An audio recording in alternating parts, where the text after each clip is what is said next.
एक गांव में गोपाल नाम का एक आदमी रहता था। वो समोसे बनाकर बेचता था। गोपाल के समोसे ज़्यादा टेस्टी होने की वजह से सभी लोग गोपाल के समोसे ही खरीदते थे। उसी गांव में बिज्जू दादा नाम का एक आदमी था। बिज्जू दादा एक पहलवान था।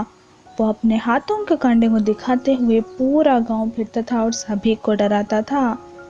इसी तरह वो सभी दुकानों के पास जाकर डरा धमका कर पैसे वसूल करता था। इसकी वजह से सब गांव वाले बिज्जू दादा के नाम से ही डरते थे।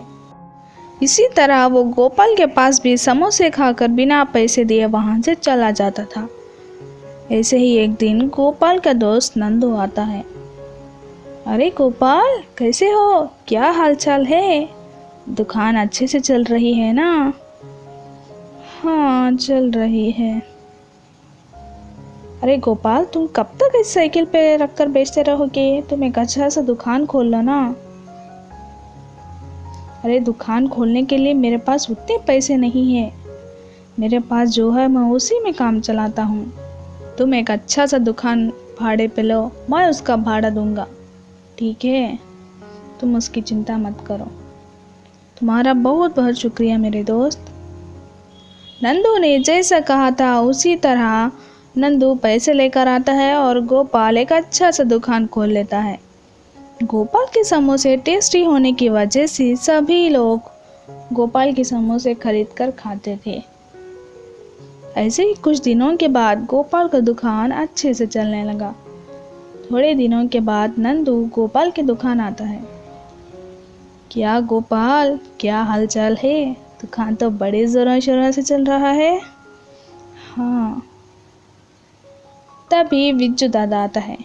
अरे क्या बात है गोपाल, अब तुम्हारा दुकान बड़े जोरों शोरों से चल रहा है, इसलिए अब से तुम मुझे 500 रुपये दोगे, समझ आया? गोपाल बिना कुछ कहे पैसे दे देता है और बिज्जू दादा वहां से चला जाता है। उसके जाने के बाद नंदू गोपाल के पास जाता है और पूछता है कि अरे गोपाल, ये कौन है? ऐसे तुमसे पैसे क्यों मांग रहा है? अरे ये गांव में सबसे बड़ा ताकतवर पहलवान है। इसे देखकर सब गांव वाले बहुत डरते हैं।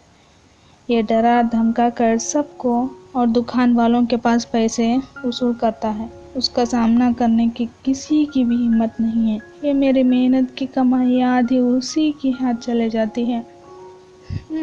ये तुम क्या कह रहे हो? सभी लोग मिलकर उसको डराएंगे तो वो कुछ भी नहीं कर सकेगा। क्या? अरे उसके सामने बोलने से ही डरते तो उसको डराएगा कौन? ये सुनकर नंदू घर चला जाता है। नंदू घर जाकर रात भर यही सोचता है कि इसका क्या किया जाए। सुबह नंदू अपने दोनों कुत्तों को कार में लेकर गोपाल की दुकान आता है।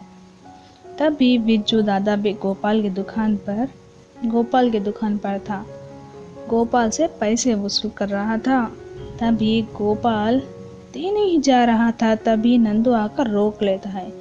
बिज्जू दादा ये सुनकर बहुत गुस्से में आ जाता है और उसको मारने चले जाता है।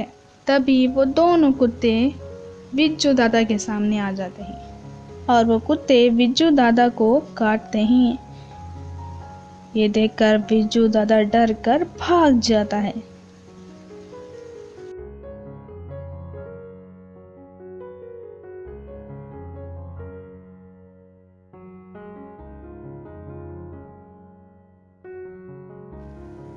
हाय दोस्तों, ये कहानी आपको पसंद आई है तो एक लाइक करो और ढेर सारे वीडियोस के लिए सब्सक्राइब करो।